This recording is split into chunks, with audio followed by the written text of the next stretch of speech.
जितने आस्था चैनल पर कथा सुन रहे हो, जितने फेसबुक और यूट्यूब पर सुन रहे हो, और जितने इस छत्तीसगढ़ की पावन धरा पर बैठकर सुन रहे हो, बहुत सावधानी से सुनना। मात्र एक दुर्वा प्रदोष के दिन शिवलिंग पर चढ़े हुए जल जहां से नीचे की ओर गिरता है, उस जगह पर मात्र अपने शरीर की कामना करते हुए भगवान से रोग मुक्ति के लिए एक दुर्वा अगर समर्पित कर दी जाए तो कोई बड़ी बीमारी जिंदगी में आ ही नहीं सकती, ग्रहण ही नहीं पाती, मतलब ग्रसित नहीं कर सकती। हमारे यहाँ कहते हैं सोमवार की जो प्रदोष पड़ती है वो इच्छा पूर्ति करती है, मंगलवार की प्रदोष रोग से मुक्ति देती है, बुधवार की प्रदोष कामना की पूर्ति करती है, गुरुवार की प्रदोष शत्रुओं का नाश करती है, शुक्रवार की प्रदोष सुख और शांति देती है, शनिवार की प्रदोष संतान का सुख देती है, और रविवार की प्रदोष जो काम दुनिया में कोई नहीं कर सकता वो अचूक फल की प्राप्ति रविवार की प्रदोष करा देती है। महाराज ऐसी प्रदोषों का नियम वर्णन किया। सोमवार की अगर प्रदोष पड़ती है, बहुत ध्यान से सुनना महाराज, सोमवार की प्रदोष पड़ती है तो शंकर भगवान कैलाश पर निवास करते हैं, मंगलवार की प्रदोष पड़ती है तो शिव काशी में निवास करते हैं, बुधवार की प्रदोष पड़ती है तो शिव रजत भवन में निवास करते हैं, गुरुवार की प्रदोष पड़ती है तो शिव गंगा के स्थल पर निवास करते हैं, शुक्रवार की अगर प्रदोष पड़ती है तो शिव नीलकंठ पर विराजमान होते हैं, शनिवार की अगर प्रदोष पड़ती है तो शिव शमी के वृक्ष के नीचे रहते हैं, और रविवार की जब प्रदोष पड़ती है तो शिव बेलपत्र के पेड़ के नीचे निवास करते हैं। महाराज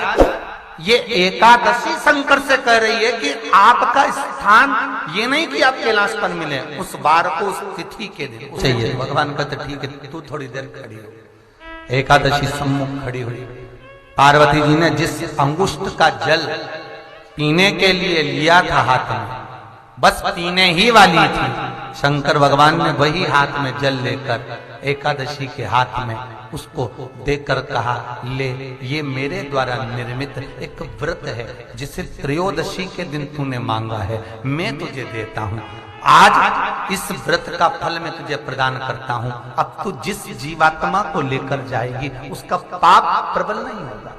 किसी स्त्री पुरुष बालक बुजुर्ग जो भी होगा जिसने प्रदोष का व्रत करा होगा वो जीवात्मा को तू किसी फल की कामना से नहीं स्वतः ही लेकर चली जाएगी, उसमें कोई कामना नहीं है। बन सके जीवन में 11 प्रदोष या 26 प्रदोष करने के बाद आप उसका उद्यापन कर विराम भी दे सकते, पर जीवन में एक बार प्रदोष का व्रत मौका मिले, जिस कामना से जिस दिन का भाव आपके मन में आए कि मुझे रोग से मुक्ति पाना है तो ये प्रदोष मुझे करना है, मैं रोग मुक्ति के लिए हम मंगल जो भी आपके मन में आ रहा है, संतान प्राप्ति के लिए शनिचरी प्रदोष प्रयास करना। जब जब जिस महीने में जो प्रदोष पड़ा करे, जब प्रदोष पड़े बन सके 1 बेलपत्र, बन सके 5 बेलपत्र, शमी पत्र, हरे मुंह, हरा मुंह, बेलपत्र, एक कलश के अंदर थोड़ा सा पानी लेकर 1 बेलपत्र, हरा मूंग, शमी पत्र डालकर और उसमें थोड़ा सा गुड़ डालकर भगवान शिव का स्मरण कर कर प्रदोष काल में, मान लो कोई काम आपका बहुत जरूरी है, बहुत दिनों से आप थक गए हैं, नहीं हो रहा, कर्जा बढ़ रहा है, धन नहीं आ रहा, व्यापार नहीं चढ़ रहा, या कोई समस्या बहुत प्रबल है, कोई एग्जाम में बैठ रहे हो नहीं हो रहा, परीक्षा भी दे दी है, रिजल्ट आने ही वाला है,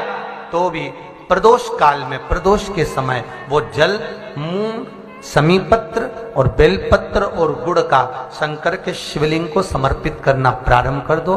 2 या 3 प्रदोष करोगे, बाबा आपकी मनोकामना शीघ्र पूर्ण कर देगा। जिनकी भाग्य रेखा उल्टी चल रही हो, बृहस्पति चमक ही नहीं रहा हो, जिस काम में हाथ डालते हैं वो काम पूरा ही नहीं होता हो, तो एक बार काशी जाना, बृहस्पतिश्वर महादेव का स्पर्श करना, उनका अभिषेक पूजन करना और उनका स्पर्श कर 1 बेलपत्र ब्राह्मण देवता से मांग कर लेकर जाना कि इन बृहस्पतिश्वर महादेव से मुझे एक बेलपत्र दे दो। तुम्हें पुखराज पहना कि नहीं पहना, हीरा रतन माणिक पहना कि नहीं पहना, वो बेलपत्र इतना चमत्कार कर देगी कि जिंदगी में कभी संपदा की कमी आएगी ही नहीं। मान लो आप प्रदोष का व्रत नहीं कर सकते, आप अगर व्रत नहीं कर सकते तो प्रदोष के दिन, प्रदोष काल में शाम का समय सूर्यास्त का कुछ पल, कुछ घड़ी के पहले से लेकर बाद तक का प्रदोष काल के अंतर्गत आप शंकर जी के मंदिर में जाकर 1 लोटा पानी, 5 बेलपत्र भी अगर समर्पित करते हैं तो संपूर्ण प्रदोष का फल आपके भाग्य में सफल हो जाए। चढ़ाओ 1 लोटा जल। कभी कभी अगर ऐसा लगे जीवन में कि दुख बहुत ज्यादा आ गया है, बहुत तकलीफ आ गई है, तो लाल चंदन को घिसकर उस लाल चंदन का लेपन भगवान शंकर पर कर कर फिर पानी चढ़ाओ।